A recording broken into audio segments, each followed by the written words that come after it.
بسم اللہ الرحمن الرحیم، عوامی مسائل کے ساتھ میں ہوں آپ کا ہوسٹ چوری عابد۔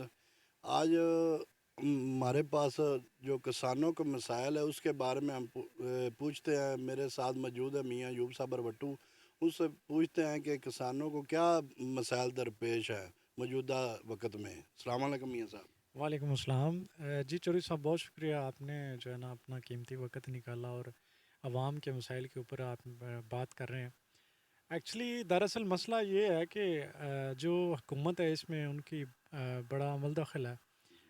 چونکہ آج کل آپ کو شاید آپ نے سروے کیا ہوگا کہ جب کوئی بھی چیز مطلب کسان کی کوئی چیز تیار ہوتی ہے، جسٹ لائک آپ کہہ لیں کہ ابھی جو مونجی کا سیزن تھا وہ ابھی مطلب اینڈنگ مرحل میں ہے، تو سٹارٹ میں جو مارکیٹ میں جو ریٹ تھا نا بہت زیادہ شو کروایا گیا تھا، 5,000 6,000 7,000۔ یہ جو 1509 جو مونجی ہے، اس سے پہلے جو ہائیبرڈ تھے وہ بھی کاشت کیے گئے، اس کا بھی ریٹ بہت زیادہ تھا۔ لیکن جو ہی مارکیٹ میں کسان نے اپنی فصل جو ہے وہ مارکیٹ میں اب بیچنے کے لیے لے کے گیا، تو یقین کریں ریٹ اس حد تک ڈاؤن ہو گیا کہ وہ اب کسان اس حد تک اپسیٹ ہے کہ اب اس کو میں کہاں لے کے جاؤں، چونکہ اگر وہ اس کو سیل آؤٹ نہیں کرتا تو اگلی فصل کاشت نہیں کر سکتا، اگر وہ سیل آؤٹ کرتا ہے تو اس کو پچھلی فصل میں بہت زیادہ لاس ہوتا ہے۔ اسی طریقے سے اگر بات کی جائے مطلب موجودہ جو مطلب چونکہ اس طرح کھاد کی سپلائی ہے، کھاد کی سپلائی بھی اسی طرح جب وہ مطلب اس کی ضرورت نہیں ہوتی تب اس کا ریٹ مطلب سبسڈی بھی دی جاتی ہے، اور بھی کافی چیزیں جو ہے نا وہ کہتے ہیں کہ ٹھیک ہے کوئی مسئلہ نہیں، کسان اب خوشحال ہوگا، لیکن جب اس کی ضرورت ہوتی ہے تب ریٹ ڈبل ٹرپل لگایا جاتا ہے۔ اور اس کے علاوہ اگر دیکھا جائے ریسنٹلی جو پٹرول کی اور ڈیزل کی پرائس بہت ڈاؤن ہوئی، یہ تو ایک اچھا عمل ہے، لیکن اس حوالے سے دیکھا جائے تو حکومت اس میں فیل ہوتی نظر آ رہی ہے۔ صرف اس حد تک کہ انہوں نے پٹرول اور ڈیزل سستا کیا ہے وہ تو ٹھیک ہے، لیکن اس کے ساتھ ساتھ کافی ایسی چیزیں ہیں جو تیل بڑھنے کی وجہ سے مہنگی ہوتی تھیں، اور اب تیل کم ہوا ہے تو وہ سستی نہیں ہوئی۔ ٹرانسپورٹ کو دیکھ لیں، یقین کریں وہی کرائے وصول کیے جا رہے ہیں، اسی حساب سے کہتے ہیں کہ وہ ڈیزل بڑھ گیا یا مطلب پٹرول بڑھ گیا تو کھاد بھی مہنگی ہو جاتی تھی، اب وہ سستا ہوا ہے تو کھاد کا ریٹ بھی وہی ہے۔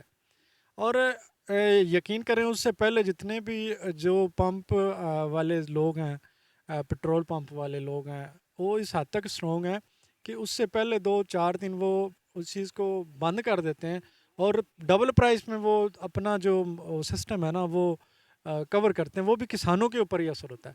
یہ ساری چیزیں ہیں، اور حکومت اس میں نا مجھے تو فیل ہی نظر آ رہی ہے۔ میاں صاحب، آپ اس وقت کیا پیغام دینا چاہتے ہیں؟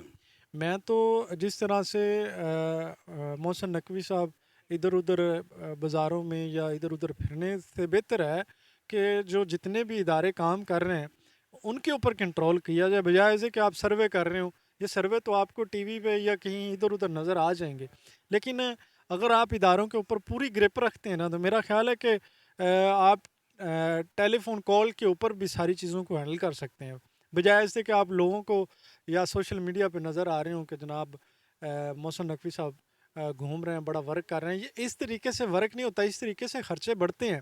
ان کو کسی بھی ایریا میں جانے تھے وہاں پہ پورا پروٹوکول ملتا ہے اور وہاں پہ ڈبل ٹرپل خرچے ہوتے ہیں، تو یہ خرچے بچائے جا سکتے ہیں۔ اور یہ جتنا بھی کام ہے یہ اپنے اداروں سے لیں، خود جا کے فیلڈ میں ادھر ادھر گھومنا یا وہ ساری چیزیں لوگوں کے سامنے آنا کہ ہم بڑا ورک کریں، اس طرح سے ورک نہیں ہوتا۔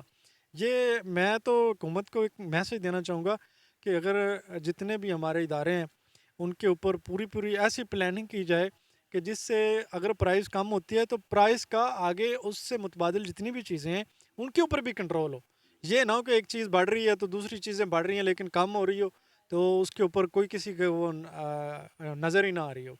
یہ میرا پیغام ہے جی جناب۔ شکریہ میاں صاحب، آپ نے اپنا وقت نکالا اور حکومت کو اس بات پہ کام کر رہی ہے۔ انشاءاللہ جلدی یہ ریٹ کنٹرول ہو جائیں گے، جیسے ہی تیل کی قیمت کم ہوئی ہے انشاءاللہ سب ریٹ کم ہو جائیں گے، اور سب دوستوں کا بھی تعاون اس میں چاہیے تاکہ اگر حکومت تو نہیں نا سارے اداروں کو چیک کر سکتی، ہر جگہ جا سکتی، سب اداروں کو ساتھ تعاون کے ساتھ یہ کام چلے گا۔ جی اس کے ساتھ ہی آپ اجازت دیں آپ پھر ملیں گے کسی نئی پروگرام میں. اللہ حافظ. پاکستان زندہ باد.